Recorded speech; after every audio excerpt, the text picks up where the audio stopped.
welcome to Fabulous Living with Angela Jones. I was just cooling off on this very hot summer day. Hello, summer. Summer is here, whether we were ready or not. It's here. Hi, everyone. Welcome to the show. It is a little warm, so I am going to continue fanning. First, that was part of my little entrance, but now I'm like, I really do need to fan. It's warm, it's hot, it's in the 90s. Today is the first day of July. 4th of July is around the corner. Summertime. It's here. So, hey, everybody. Hope everyone's having a great start to their summer. I know a lot of you may be away, but hopefully you'll catch the show and the replay on YouTube immediately following the show. But today I just have a little bit of a summer spread going on here. Because now it's time to, it's time to grill. It's time to eat a little lighter. It's time for easy breezy desserts. And I have all of that today. So today is going to be a short and sweet show. I want to get right down to the nitty gritty and get into the meat of all of this today. So first up is I'm going to I'm going to be a little backwards today. You know how you say, can I have cake for breakfast? Or can I have cake instead of the entree? Well, today we're going to start off with dessert first, which is my all-time favorite. So today, let me do a little shifting here. Today, I decided that, it's hot. Nobody, of course, if you have to turn the oven on because you got to eat. But I tried to turn on the oven or the stove as little as possible in the summer. So one of the things that I wanted to do was make something that didn't require use of the oven. So back in December, I made a dessert that didn't require any baking. I just looked it up online. I was just kind of like, there's got to be something I can make. I didn't want to make my usual stuff that I normally did that was like a no-bake dessert. So I decided I wanted to make something called an icebox cake. And I know you're like, what? What's an icebox cake? So an icebox cake, literally the ice box or the refrigerator, ice box, or for the southern folks, you call it the ice box. But the refrigerator actually does the baking for you per se. So all it is fresh whipped cream, graham crackers, layered with fruit, and then you continue to layer it as such until you're finished at the top of your casserole dish. So I did it with graham crackers. You can do it with any kind of cookie that you basically want. You can do this and make it like so let me tilt it up a little bit for you. Is that good, Jay? Okay. So I decided, in honor of the 4th of July, that I would do what is this? Oh, flag, yeah. A U.S. flag for my design. So what I did was and I did something a little different too because I love almonds. So I did an almond flavored whipped cream. Like that, doing something a little different instead of just like the regular whipped cream. So I put a little bit of pure almond extract in there.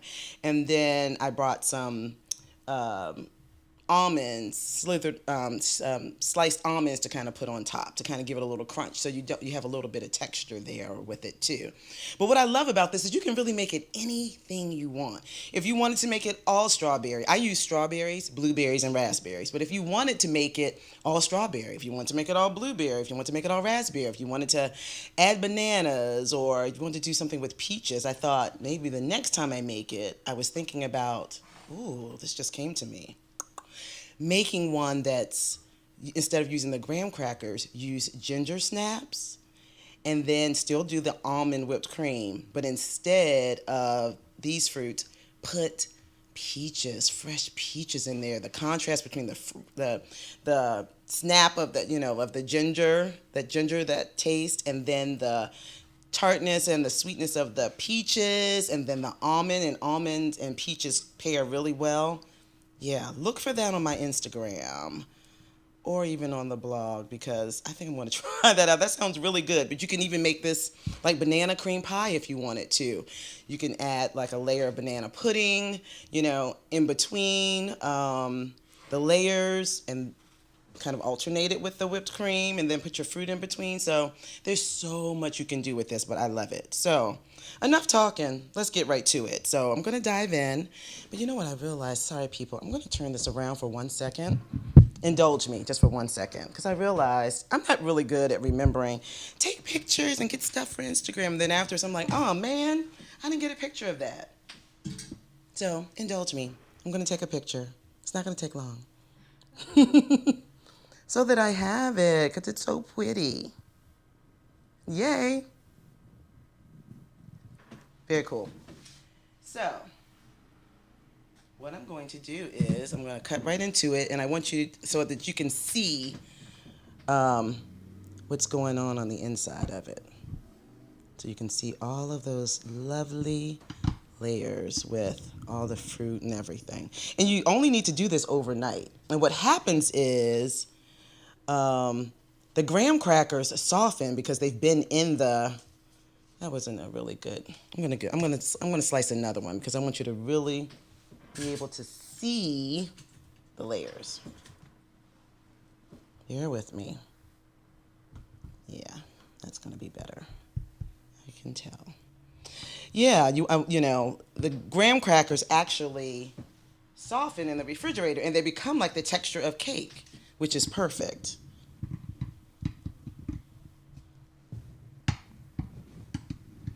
There we go. Super soft, but anyway, you get the idea. So you see how it looks like this, but it's gonna be really soft, like cake. It's gonna taste just like cake. So I haven't tasted it. I tasted it the last time I made it, but I'm gonna check it out. I'm gonna be the Secret Service, and I'm gonna check it out for you guys to make sure that it's legit for you all.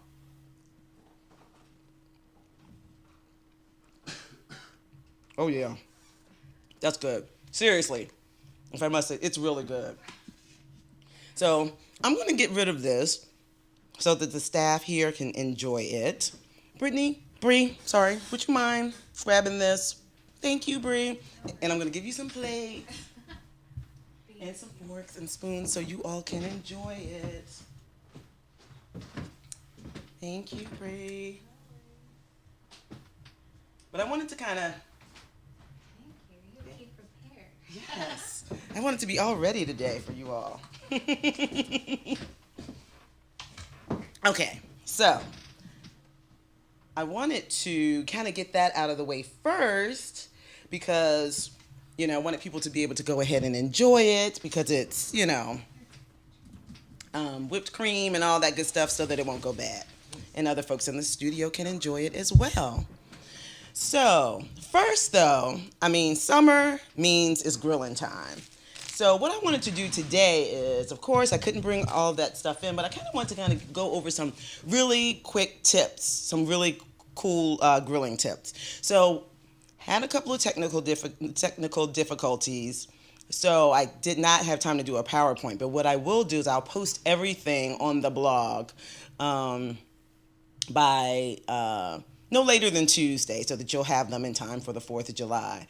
So what I'm going to kind of do is I'm just going to have Jay pull the pictures up, and then I'm just kind of going to go through all the tips and everything as he pulls up the photos. So we will run through that, and then I kind of want to share a really refreshing, cool side dish to have for the 4th that I actually made and brought in. And then I brought in some really tart and delicious homemade lemonade too. So we'll get to that too. So we're going to take a break. We'll be right back.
everyone, welcome back. So sorry for the last minute commercial and the length of the commercial.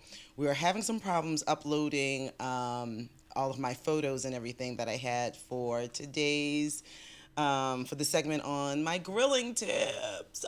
So, what I'm going to do is I'm not going to go through all of them because it's kind of not, you know, that great if you don't have the visual. So, I'm going to kind of go through them, and then I will definitely, as I was saying before the commercial break, I will go ahead and post everything on the blog with the pictures so you can see them. So excuse us, we were just trying to see if we could try to figure out another way to try to get everything to upload, but we couldn't get it to work. When technology works, it's fabulous, but when it doesn't work, it's not so fabulous. So anyway, we're going to go with it anyway.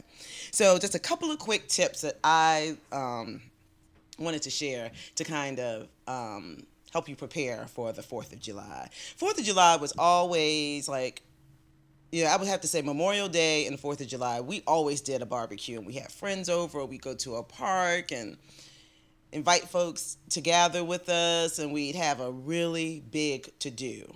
So grilling is a big deal in the Jones family. My uncle is a fabulous grill master. He actually, would, make his own burgers, and he put all these special spices in it. Like, his burgers were so good that I would have him make the burgers. He would put them on dry ice and ship them to me from Alabama. His burgers were so good, and he had one of those big, huge, like, pits, like the barrel pits. Oh my gosh, so good. So good. So grilling is a big deal for us. So I just want to share a couple of tips to help you take your barbecue to the next level on Wednesday, or if you're grilling today, or maybe you're going to grill next weekend, because it's kind of weird because 4th of July is on a Wednesday, so it's kind of smack dab in the middle of the week. So I kind of figured that a lot of people probably are barbecuing this weekend, and then they're going to do some stuff next weekend too, because it kind of falls in the middle. Or you can barbecue both weekends. Hey, more barbecue for everybody. So a couple of tips that I just want to share quickly. Like I said, I won't go through all of them without the visual. So make sure that you have all the tools that you need. Long-handled spatula, tongs, a grilling basket, the stainless, the scrub brush, the steel scrub brush, so that you can clean the grill. So those are all of the things that you really need to have on hand, so that you can make sure that you're grilling. That you have everything on hand that you need to grill. So that's definitely number one. Let me back up though, for starters. Charcoal, charcoal, charcoal. I do not like gas grills. I mean, I get it. Sometimes they're just more convenient. You just have to turn it on. But to me, when you run out of propane, you got to go back and you got to buy it and blah, blah, blah. And anyway, I just think that charcoal tastes better. I just do. I am of the ilk that even when cooking, I like a gas stove. I don't like electric. So I kind of feel like, to me, when you cook on a gas grill, it's almost like cooking on an electric stove, and I don't like that. So I like charcoal. So that's number one, charcoal. So these are my tips. Make sure you have the tools that you need. And when you're grilling, and I know it's so tempting to kind of keep opening it and poking around with everything, but try to refrain from doing that. Keep it closed. That's going to keep all the heat in. And when you're keeping all the heat in, then your meats are going to stay nice and moist, and they're not going to dry out. When you're constantly kind of doing this, to the lid, all that air can get in there. That's going to dry your meat out. Nobody wants a dry burger. Nobody wants a dry burger. Even if you eat it well done like I do, I don't want a dry burger, because there's a way to do a well done burger and not make it dry, as I shared with you on Memorial Day, for the Memorial Day show. So make sure you keep it closed so that the heat doesn't escape. Another good tip is, like I said, I want to skip around. Marinate your meat.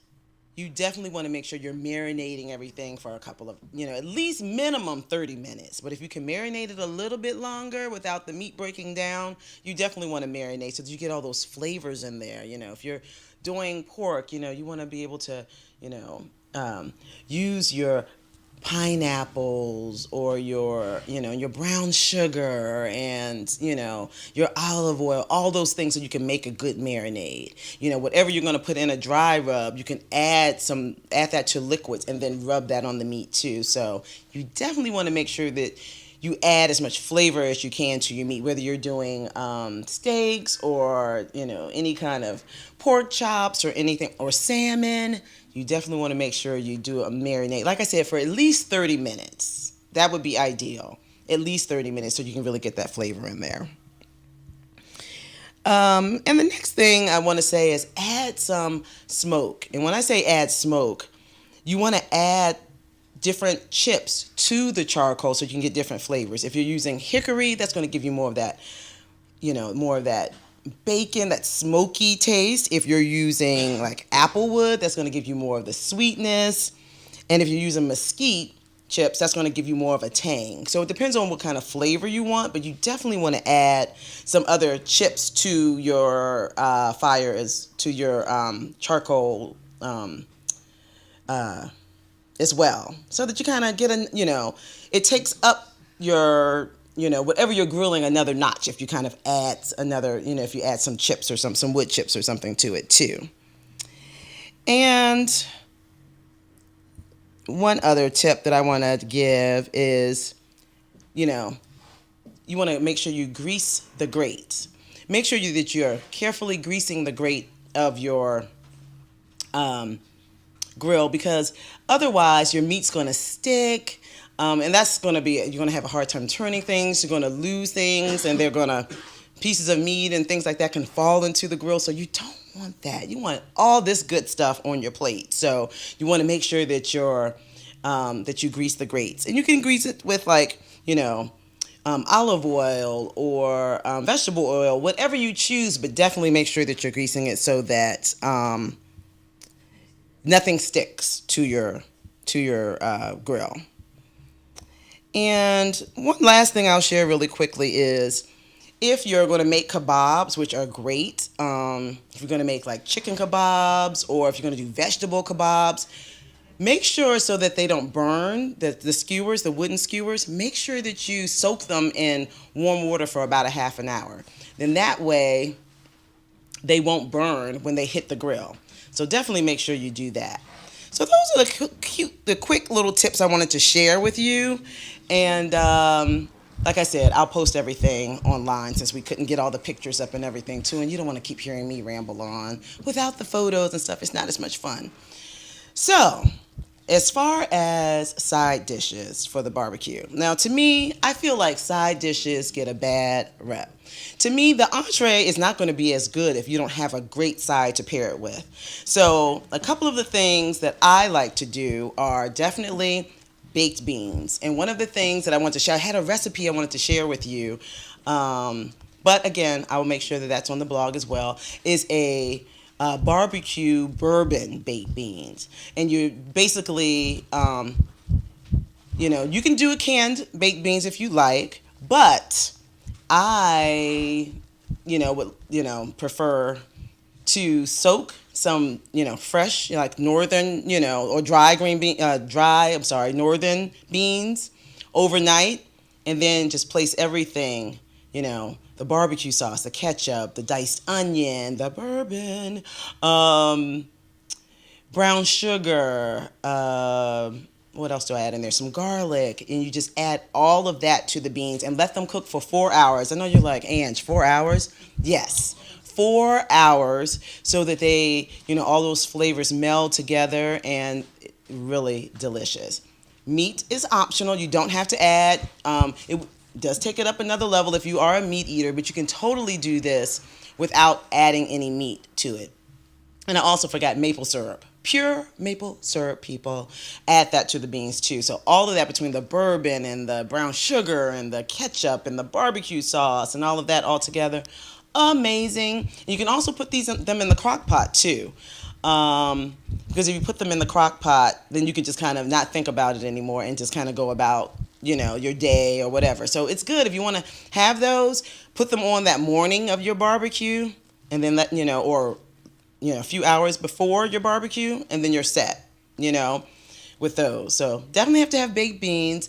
Deviled eggs are another thing that, you know, are a must for your table. Um, Pasta salad is another one. I do another dish where I do, and there's a pasta salad recipe I'm going to share with you this summer too. It's called a farmer's market pasta salad. So it's everything you can imagine that you would get at the farmer's market. You're going to put some grilled fresh corn in it, zucchini, your tomatoes, and you're going to make your own lemon vinaigrette with Parmesan cheese, lemon juice, olive oil, and some white balsamic vinaigrette. So it looks very clean. You know, typically you use the darker regular balsamic vinaigrette, but in this one you want to use white because it's a really clean looking pasta. So good. And you add peaches to it, which I know you're kind of like, what? But it's a nice mix between the peaches and all the vegetables, and it's a nice, you know, mixture of everything, of flavors with that in there. So I'm definitely going to be sharing that with you. So yeah, those are definitely the things that I like to have on my table besides, you know, my meats and everything that I'm going to have, my ribs, my burgers, and all that good stuff. But one thing I wanted to share with you really quickly is a tomato cucumber salad that I prepared for today. It is, Jay, can we get a close-up of it, possibly? Jay, can we get a close-up? Thanks. Thank you. I don't want to, perfect. And all of this is tomatoes, cherry tomato or grape tomatoes, cucumbers, red onion, Italian seasoning, a little bit of garlic powder, salt, pepper, and olive oil, and apple cider vinegar, and a little bit of fresh lemon juice, just to kind of brighten the dish up a little bit. And it's so good. I love this because I'm trying to cut back and not have as much pasta and things like that. So I thought that this would be a really nice, fresh, healthy side dish, because you're going to have guests there that may not, you know, someone's gluten-free or someone's, you know, not trying to do carbs or anything like that. And everyone can have this. And this is vegan. It's a vegan dish. So it's definitely something that everyone can enjoy, and it's so good. It's a great side dish. So super easy to make. And I don't know if I can't say I'm going to necessarily share the recipe on this one, only because, and I'm only saying that because it's so simple to make, like I said, and I kind of feel it. I don't really do any measuring. I kind of feel it, and I'm tasting things as I kind of move along. So, but it's super simple. But I may just stick the recipe on there when I'm putting everything else on there too. I'll have to kind of guesstimate how much I'm putting of everything in there. But it's super yummy, super delicious, really refreshing, and it's a great healthy side dish. Because for me, I don't know about you, but when it's summertime, I don't want to eat anything that's too heavy. You know, actually, honestly, I haven't even wanted a lot of meat lately. I just really kind of want to eat like salads and fruit and drink tons of water and that kind of thing. So that's kind of what I've been doing for the summer so far. Yeah, I know we're only a week or two in the summer, but I'm just saying that's kind of what I've been doing, because it's just so hot and you don't really want to eat a lot. So you want fresh, bright things like this tomato cucumber salad. And I didn't put cheese in it. Now, typically I put crumbled feta cheese on it right before I'm about to serve it, but I didn't. One, because it's hot and just trying to transport everything here. And then two, I wanted to make this so that it would be, you could see that, you know, you can definitely make it a vegan dish, and not have the cheese on it. So that was another thing that I wanted to do. And then I'm also trying to, in some ways, because I love cheese, but cheese is fattening. So I'm trying not to eat cheese. So I purposely did not put that on there, because this is going to be my little lunch for the next couple of days with like a little sandwich or something. I mean, it's great in the summertime too. It's great for things like that. Like, just put it a little bit in a container, and it can be your side dish to your, you know, salad that you're having for lunch, or, you know, your sandwich or whatever that you're making for your lunch to take to work during the week. So it's not just something you can have for your barbecue. It will make a great side dish. for any occasion. Actually, even for dinner, you can even pair this like with a piece of baked chicken or fried chicken or grill a steak or salmon. It's a great side dish. So, tomato cucumber salad. Now, the last thing I want to kind of share with you all, let me bring this over, is this lemonade. I made this lemonade. It's so yummy. I know I shared with you all a couple of weeks ago my strawberry lemonade recipe that's on the blog. So basically, it's the same recipe sans the strawberries. Duh, I guess, huh? You're like, yeah, Angela, we could figure that out, that it's not strawberry lemonade. So, this is just a regular traditional lemonade with just water, simple syrup, fresh lemon juice, sugar. Well, no sugar, because it already has simple syrup in it. So your simple syrup, your water, and your fresh lemon juice. That's it. And it's so refreshing, and it is so yummy. And on a day like today where it's sweltering, you need it. So good. So good. So yeah, so this is the lemonade. And I got this cute little container at Home Goods for like $10. And it's cute for the summer. And it has a cute little saying on the front, when life gives you lemons, make lemonade. So it's a cute. I don't know how many. That's probably maybe 2 gallons, maybe a gallon and a half. But it's great. And it's easy to transport too. So that was my little lemonade, because we need it, because it is so hot in DC. I don't know where you guys, but it's so hot here. And like I said, we're just a week in the summer, so more to come. So I plan on having some really cool, refreshing drinks and dishes that I'm going to share as we kind of go over the course of the summer. So here we have it, you guys. I told you today was going to be short and sweet, but this is what we have here for today on the show.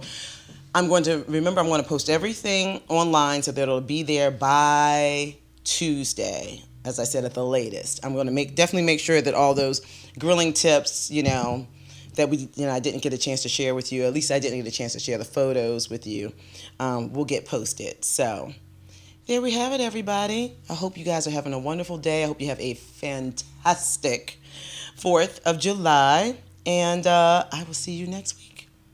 Have a wonderful week. Blessings.